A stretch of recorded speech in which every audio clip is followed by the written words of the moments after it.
Bonjour, je voudrais partager avec vous un shiur que j'ai entendu du Rav Cherki la semaine dernière sur les 10 commandements. Dans ce shiur, il propose une classification spéciale, en tout cas c'est la première fois que je l'entendais, des 10 commandements. Ça m'a paru extrêmement intéressant. Je voudrais donc essayer de partager son analyse avec vous. Il commence par le premier commandement, Anochi Hashem Elokecha, en faisant la remarque suivante. Euh, je lis le passouk en français. Je suis l'Éternel ton Dieu qui t'ai fait sortir du pays d'Égypte d'une maison d'esclaves. En quelque sorte, c'est comme une carte de visite. C'est-à-dire que Akadosh Baruch Hu se présente, s'introduit comme euh, étant celui qui se relie à la sortie d'Égypte, donc un événement passé. Et le Rav Cherki demande pourquoi en est-ce ainsi? Eh bien, c'en est ainsi parce que, dit le Rav Cherki, dans la sortie d'Égypte, je me suis révélé d'une certaine manière, et maintenant, au mont Sinaï, je me révèle d'une autre manière, totalement différente. C'est un petit peu comme si, bien entendu, les Havdil, comme on dit en hébreu, vous m'aviez vu la semaine dernière dans un bleu de travail, travaillant en tant que plombier dans un chantier, et le lendemain, vous m'auriez vu dans un mariage avec un costard, une cravate, une coupe de champagne à la main, et vous auriez eu un doute. Est-ce que c'est bien la même personne que j'ai vue sur le chantier ou non? Ce que Rachi formule de la manière suivante, les filles chez Nira ke Gibor Milchama alayam, Vekan kezaken malé rachamim. Parce que Alayam, sur la mer, Dieu est apparu en quelque sorte en tant que héros guerrier.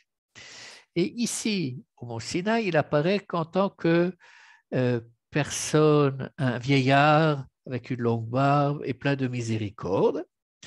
Rashi poursuit, Al Tomru Rashiot Arbeyesh, et là, Anochi Hu, Vegam Alayam. C'est-à-dire que n'en tirez pas la conclusion que dans les cieux, il y a plusieurs dieux, il n'y en a qu'un, c'est moi, et je peux apparaître de cette manière-là et je peux apparaître d'une autre manière.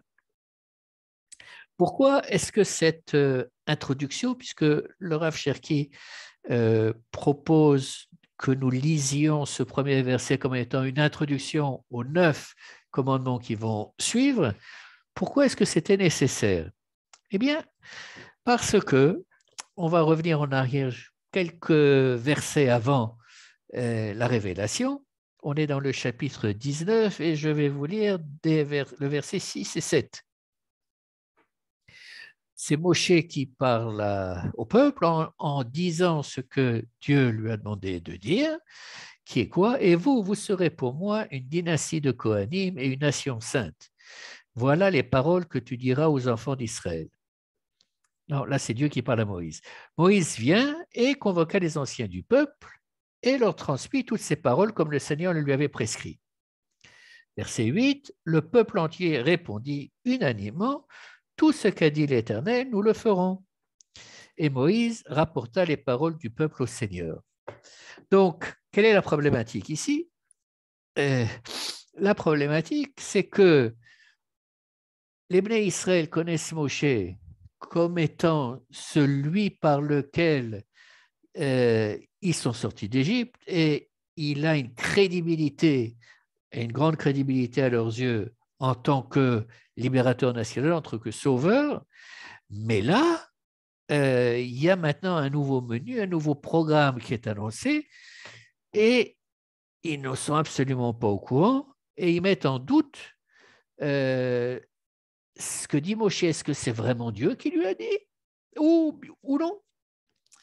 Et ce à quoi le verset 9 du chapitre 19 au suit, l'Éternel dit à Moïse, « Voici, moi-même, je viendrai à toi dans l'épaisseur de la nuée, afin que le peuple entende lorsque je te parle et qu'en toi aussi ils aient foi constamment. » C'est-à-dire que pour Akadosh Baruch Hu, la révélation au Mont Sinaï a également comme objectif de confirmer au peuple que Moshe est bien l'interlocuteur privilégié, celui qui va recevoir la Torah et qui va la transmettre au Bnei Israël. Ce n'est pas lui qui invente, c'est Akadosh Baruch Hu qui lui donne la Torah. Et donc, cette introduction est avec l'expression de Rashi, où c'est le même Dieu, oui, qui nous fait sortir d'Égypte et qui nous donne la Torah. Voilà donc ce premier verset. À ce sujet, le Rav Cherki a mentionné que Manitou disait que d'une certaine manière, on pourrait dire qu'en Israël, ceux qu'on qualifie de non-religieux, chilonim, qui est un mot que je n'aime pas du tout, mais qui est employé, les non-religieux verraient dans Moshe le libérateur national, le Ben Gurion, oui, de l'époque, en quelque sorte, et les religieux voient dans Moshe celui par qui la Torah a été donnée, Torah de Moshe. Oui, voilà. Mais il n'y a qu'un seul Moshe, et de la Havdil, il y a un seul Dieu. Voilà. Donc, s'il s'agissait uniquement d'authentifier Moshe en tant qu'envoyé d'Akadosh Baruch Hu pour transmettre la Torah, le Rav Cherki dit ce premier verset, cette première dibra aurait été suffisante. Mais il y en a 9 autres. Alors, on va comprendre pourquoi il y en a 9 autres, tout au moins dans l'explication qui est proposée. Et le Rav Cherki divise les 9 dibrot qui suivent en 3 catégories de 3. 3 fois 3, ça fait 9. Les premiers 3 commandements suivants, ça concerne les mitzvot qu'on qualifie de Ben Adam le Makom, c'est-à-dire vis-à-vis de Dieu, la relation entre l'homme et Dieu. Les 3 commandements qui suivent sont mitzvot Ben Adam le Chavero, entre l'homme et son prochain, et les derniers 3 commandements sont des mitzvot qu'on qualifie de mitzvot Ben Adam le'atzmo. Mitzvot Ben Adam le'atzmo, c'est donc des mitzvot de l'homme vers lui-même. Et là, je voudrais faire en fait une petite parenthèse qui n'était pas dans le Dvar Torah du Rav Cherki, parce qu'il partait du principe que tous les gens qui écoutaient son shiur savaient ce que c'était des mitzvot de Ben Adam le'atzmo. Et personnellement, comme c'est quelque chose que je n'ai découvert qu'il n'y a pas très longtemps, quelques mois, je me dis que peut-être il y en a parmi vous qui ne sont pas familiers avec ce terme. Et alors, pour pas que ça prenne énormément de temps, je dirais simplement que c'est le Rambam dans Sayat Razaka et plus particulièrement dans Ilchot Deot qui va consacrer un certain nombre de chapitres dans Ilchot Deot à ce moussag, à cette idée de mitzvot ben adam le'atzmo. En d'autres termes, il s'agit pour le Rambam de dire que nous avons tous des qualités et des défauts et que nous avons comme mitzvah de travailler, de faire un travail sur nous-mêmes pour nous améliorer. Je ne donnerai que quelques petits exemples. Si par exemple, nous avons tendance à avoir des difficultés à donner de la tzedaka ou ne pouvons pas donner de la tzedaka, il faut travailler là-dessus pour que nous parvenions à ouvrir non seulement le cœur et le porte-monnaie, ou bien, un autre exemple, si nous avons tendance à nous mettre en colère aisément, eh bien, il y a un travail qui est nécessaire pour ce qu'on appelle aujourd'hui anger management chez les anglophones. Il faut aller essayer de trouver des moyens pour ne pas se mettre en colère aussi facilement et, si possible, ne pas se mettre en colère du tout. Donc, je donne ça assez brièvement, mais tout ça, ça signifie que pour le Rambam, tous ces traits de personnalité que nous pouvons avoir sont l'objet, doivent être l'objet par chacun d'entre nous d'un travail personnel pour nous guider dans une voie qu'il qualifie de voie médiane et de bonne voie. Voilà, ceux qui veulent creuser davantage ce point-là, il faut aller voir le Rambam dans Ilchot Deot. Bien, je reviens aux 10 commandements, aux 9 commandements maintenant. Et le Rav Cherki disait qu'en fait, dans ces dans ces triplés, dans chaque catégorie, dans chaque groupe plus exactement de 3 commandements, eh bien, on va avoir également les 2 catégories qui ne sont pas présentes en tête de chapitre, qui vont être présentes quand même dans le groupe. Alors, on va voir de quoi il s'agit. Donc, les 3 premiers commandements, donc c'est 2, 3, 4. Quels sont-ils? Lo yelacha Elohim acherim, tu n'auras pas d'autre Dieu sur ma face, je ne me rappelle pas comment c'est traduit en français, devant moi, tu n'auras pas d'autre Dieu devant moi. Donc là, clairement, il s'agit d'un commandement qui est purement Ben Adam Lamakom, vis-à-vis de Dieu, l'interdiction de l'idolâtrie. Bon, le commandement d'après, tu n'invoqueras point le nom de l'Éternel, ton Dieu, en vain. L'otissa et Shem Hashem leshav. Et là, bien évidemment, il y a une dimension Ben Adam Lamakom, mais, dit le Rav Cherki, il y a également une dimension Ben Adam Le'atzmo, en ce sens que la personne qui est prête à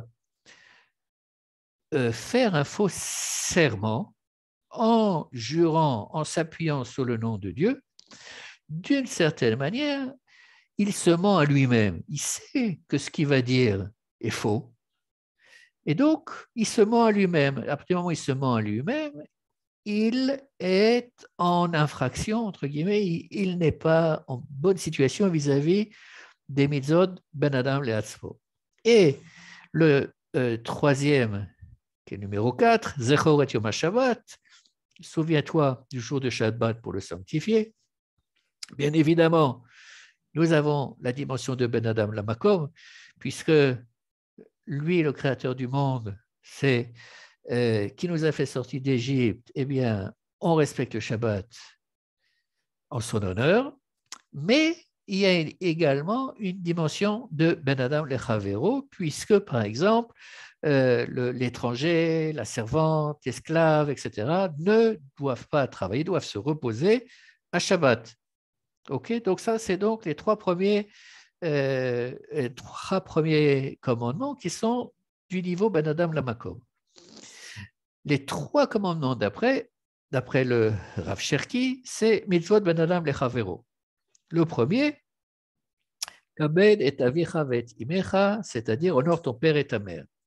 Donc clairement, Ben Adam Lechavero, c'est vis-à-vis d'autrui, mais, dit le Rav Cherki, c'est également Ben Adam Lamakom. Pourquoi? Parce que dans la tradition juive, on considère que dans l'acte de procréation, nous sommes 3. Il y a le père, la mère et Akadosh Baruch Hu qui intervient. Quel est le commandement qui suit? C'est l'otirsach. Tu ne commettras pas d'homicide. Bien évidemment, c'est Ben Adam Lechavero vis-à-vis d'autrui par excellence. Et celui d'après, l'otin af, tu ne commettras pas d'adultère.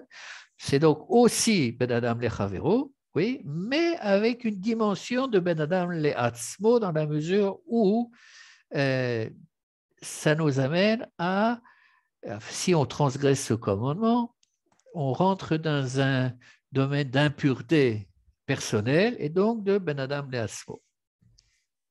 Qu'est-ce qu'il nous reste? Il nous reste les 3 derniers commandements qui vont rentrer donc sous la tête de chapitre, Mitzvot Ben Adam Le'atzmo. Le premier, c'est tu ne voleras pas, l'otignov. Donc, en volant, la personne qui vole, le voleur, sait pertinemment que c'est interdit, sait pertinemment que ce qu'il va prendre ne lui appartient pas. Et donc, d'une certaine manière, il y a la dimension Ben Adam Leatzmo, mais également le fait de voler en pensant ou en faisant comme si Dieu n'était pas au courant, oui, ne nous voyez pas en train de voler, ça introduit également la dimension de Ben Adam Lamakom. Le 9e commandement, qui est le 2e de notre dernier groupe, c'est Lo ta'ane berecha ad et shaker, c'est-à-dire tu ne rendras point contre ton prochain un faux témoignage. À nouveau, Ben Adam Leatzmo, parce que en faisant ce faux témoignage, il ment et il sait pertinemment qu'il ment. Oui, donc il se détourne d'une vérité qui est vraie. Et bien évidemment, il y a la dimension de Ben Adam Lechavero, puisque cette transgression va s'adresser, va être contre autrui.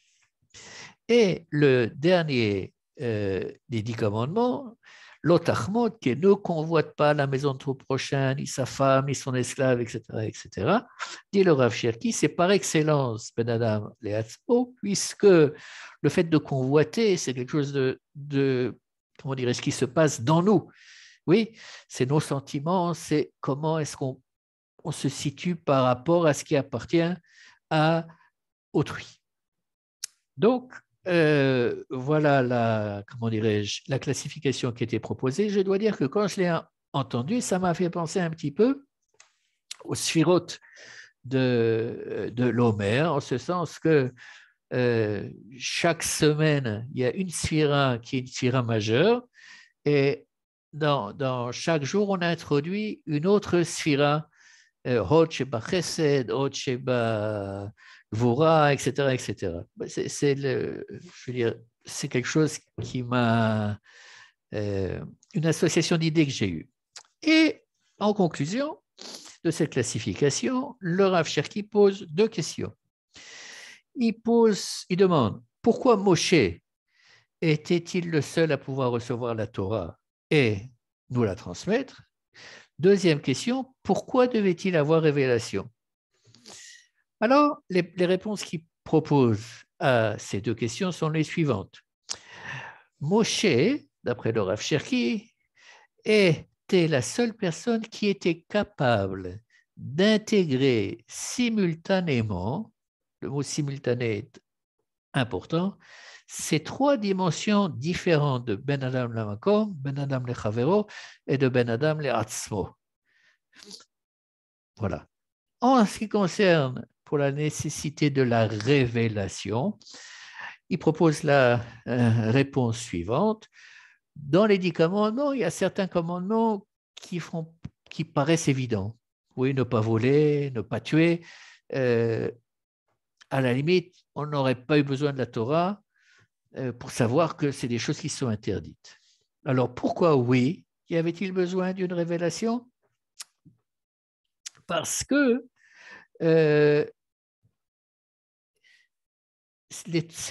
la combinaison, l'existence de ces 3 catégories, de Ben Adam Lamakom, Ben Adam Lechavero et Ben Adam Leatzmo, ne sont pas des choses qui, non seulement ce pas des concepts qui sont si évidents que ça, et deuxièmement, le fait qu'il y ait une combinaison qui existe entre chacune de ces commandements avec une dimension, avec une autre dimension, ce n'était pas quelque chose qui était, comment dirais-je, déterminable ou intuitivement compréhensible par l'homme, et il était nécessaire que ce soit Kadosh Baruch Hu qui nous révèle la Torah. J'espère que j'ai été clair et à la prochaine.